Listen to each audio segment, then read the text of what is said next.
welcome again everyone, and for this special part of the club, which is the Collector Club. The bottles that are not easy to find. Fortunately, we are actually, starting to have really good relationship with winemakers, and they are keeping the wines for us in the cellar, and so we can reserve bottles that are already 7, 8, 10, sometimes even 15, 20 years old. But for sure in the future we will probably need to stop the subscription for the collectors, and so you're the lucky one that are into it. And I personally like this selection more than anyone else. We were able to create an incredible cultural biodiversity, and there are wine for every type of palate, and it will be nice to taste the wine one after the other and to see how different they are. They come from any possible region of Italy, trying to cover different grape varieties. MASTROBERARDINO. MASTROBERARDINO is a huge winery. There is a link of the video to this wine, so you will see what we are talking about. I actually did this intro of the video that was quite scary, using the shining music because it looked like the Overlook Hotel when we arrived there. And usually when we reach our vineyards, it's a beautiful place surrounded by amazing hills. There, I thought I was in the suburbs of Detroit. It was a total dystopic environment, industrial environment. And we entered this huge winery, MASTROBERARDINO. We're talking about 1.7 million bottles. I don't need to tell you about the history of the winery because Piero MASTROBERARDINO is so good in explaining it, also in English, so you don't even need to read the subtitles. And I have to tell you, I always consider MASTROBERARDINO. Usually we don't like to put big wineries in our wine club. We try to work with one small winemakers in the first two, for the first and the third. We're talking about like less than 500 bottles, less than 600 bottles. And so the idea, MASTROBERARDINO, you can find it everywhere. But so the idea was there somehow to provoke a bit Piero, and trying to push my idea on smaller is better. And I was totally blown up by the tasting, because I know, of course, the wine from Radici, but it was been a while that I was not tasting them. And we tried his new wines. It's called the Stilema. I might be putting in the wine club the next shipment. They're surely younger, but they're actually made thinking about the older way, traditional way. But then I convinced him to sell me a few bottles of his Special Reserve of 1988, which was the traditional way, was the last vintage produced by his father. So we're talking about a wine that is for sure less oak and already has 24 years in the bottle. So it's a wine that is perfectly ready to drink it now. Aglianico here is the quintessential expression, with this strong, smoky, spicy, and leathery, with a bit of a hummus, like wet soil, I would say, like walking on the vineyards in a wet soil.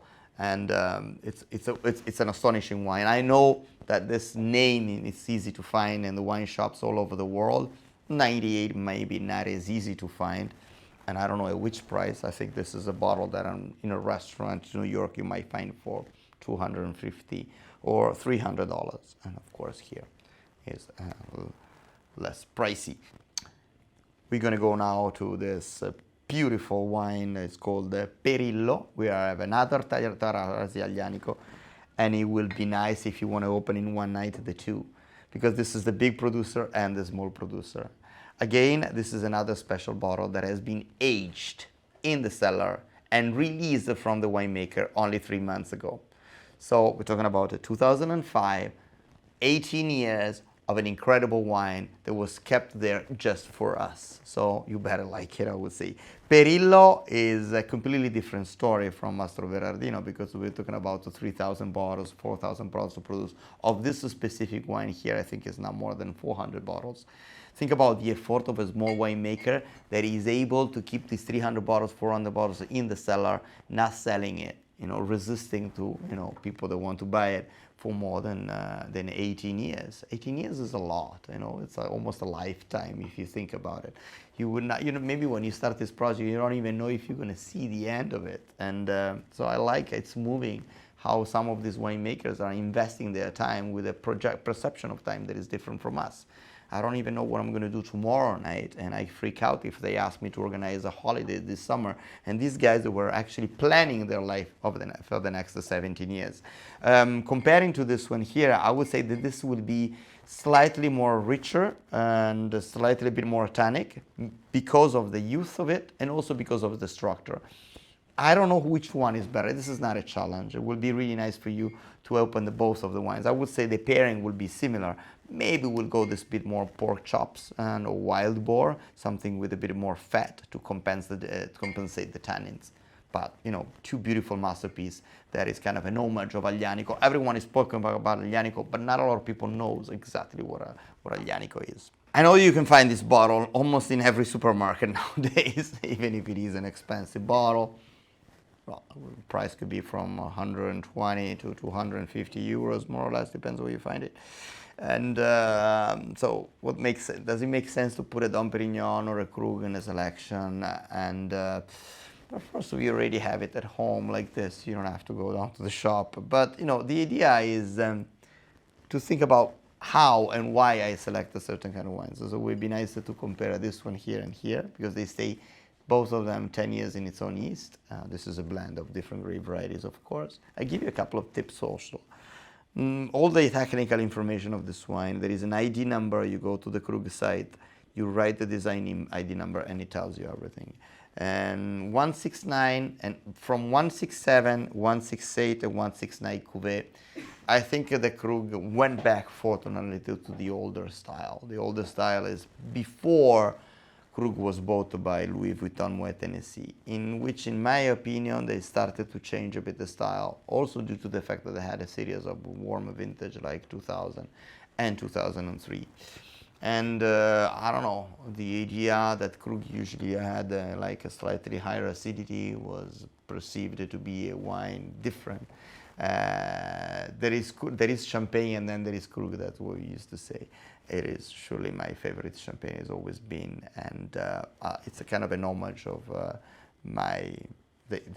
it's actually my tradition in wine somehow. We're talking about a wine, Ric Lebel, which doesn't work with them anymore. I think this was the last Grand Cuvée he produced. He was absolutely a genius. He's still a genius. And the way they were actually selecting the Cuvée, they have more than 10 different vintages actually in this wine, blended together, the way they treat with the winemakers, and they control how all the grapes has been harvested and raised using the right amount of fertilizers and not too much chemicals on an organic side. And Krug is Krug, and there's no point for me to present a wine that is astonishing by itself. What a unique bottle. Valtellina, Nebbiolo. We're talking about the northern part of Lombardy, 1 hour and a half north side of Milan, and with Possa, one of the steepest vineyards in the world, I would say for sure, of Italy. And harvesting there is an extreme sport. Isabella Arturo Pellegatti Perego, I don't think need presentation. She became too famous in my opinion recently, and is incredible how her wine has been going on this curve. I remember like 15 years ago, nobody knew them. It was one of my favorite wines, and I could buy those wines like for $20. Now I have seen his reserve wines like for $300, $400 in wine list. I'm talking about Ultimi Raggi, Stella Eretica is slightly cheaper, but Buon Consiglio and so on. This time I wanted to give you something slightly different, because I already put Pupilla Regina before.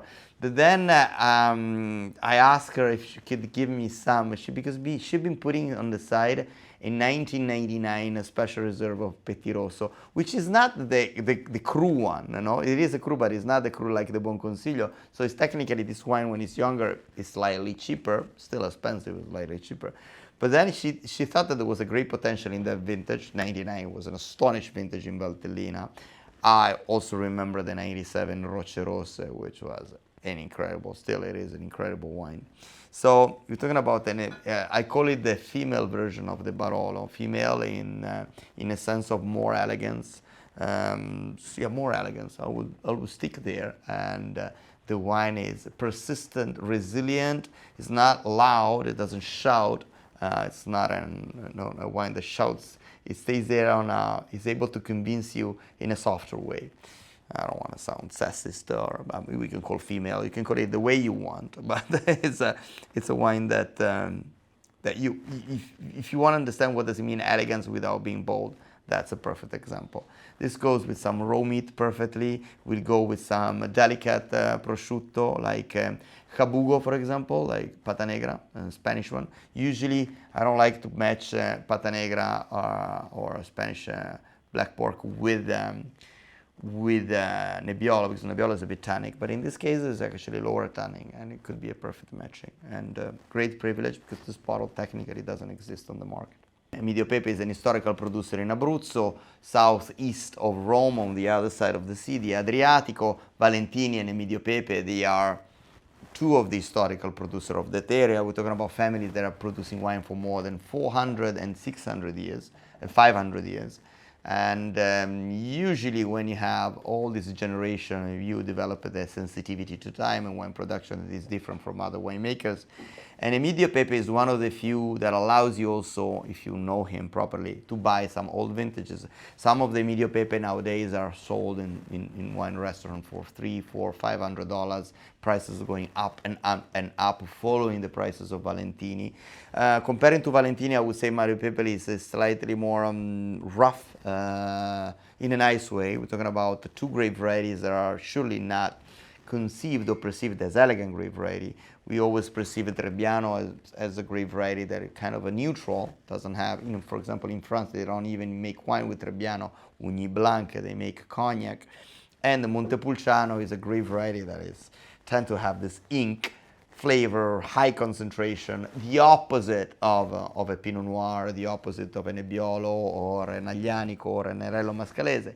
So we're more on the side of wines that are a bit more concentrated. So these are wines that need time. So that's why I put it in the Collectors Club. Also, you're a part of a collector that doesn't exist anymore, which is the 750. It says in between the legend and the collector. So you get slightly better wine actually, the 500, and almost as the same of the 1,000. You are only 10 people who are part of this unique thing that started 3 years ago, and you're still there. And thank you for being so faithful with us. And so 2010, 12 years already in the bottle, and I believe that 2010 was an astonishing vintage in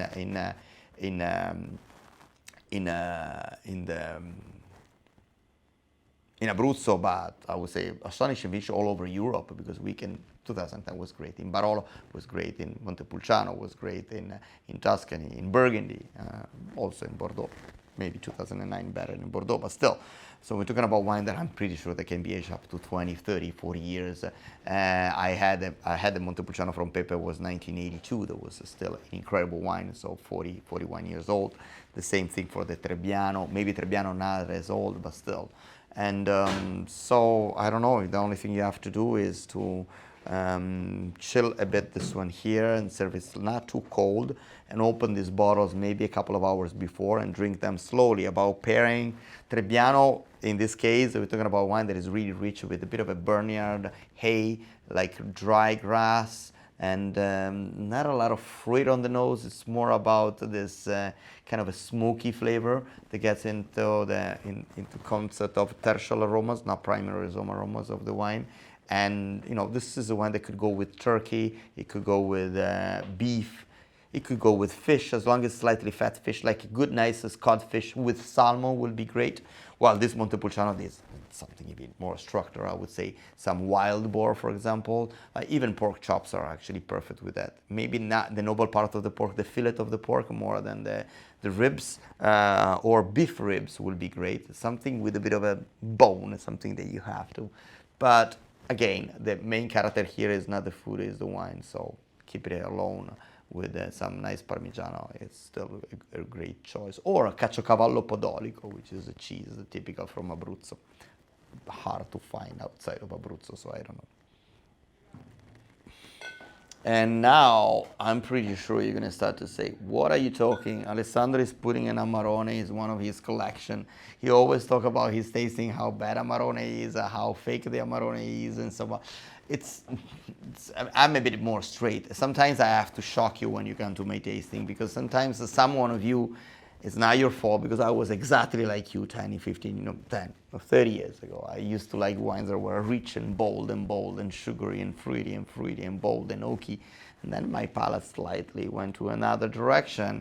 And Amarone was, is a wine made with raisins. So it is a typical wine that you like when you're a young palate and not expert palate. Maybe a palate that has been a bit ruined by soft drinks and cheap cocktails. And but actually Amarone, I have to say that I had some incredible surprises with Amarone. We did a tasting with Bertani a few years ago. I remember tasting in 1967. And it's incredible how this wine that tastes like almost like a port wine, like sweet with raisins, after 20, 15, 10 years, start to get to a completely different curve. It gets more on balsamic, it gets more on it's like a port made with Barolo in a way. It goes on these more ethereal type of flavors, the consistency. Also, we have to say that in the last decades, most of the Amarone producers stopped producing wine on a Napa Valley style, I would say, and more on North European style, like Central North European style. So go more on the elegance and less on the muscles. And Brigaldara, even on its younger version, it was one of the few Amarone that I continued drinking even when my palate changed. Because Brigaldara is able to have this beautiful balsamic finish that most of the Amarone they don't have. They have muscle selection of the vineyards again. They have some old vineyards. They've been making wine for more than 50 years. Actually, it's more than 100 years, but let's say officially bottling it. So if you put some age on this wine, considering there is also Brigaldara, you're going to have a jackpot here. You're going to have a wine that is the perfect balance between the issues that I like in the wine. So this is a 2010, bought directly from the winery. So a wine that is already 12 years old. Again, if you leave this wine 10 years in the cellar, you're just going to gain in quality, but now it's ready to drink.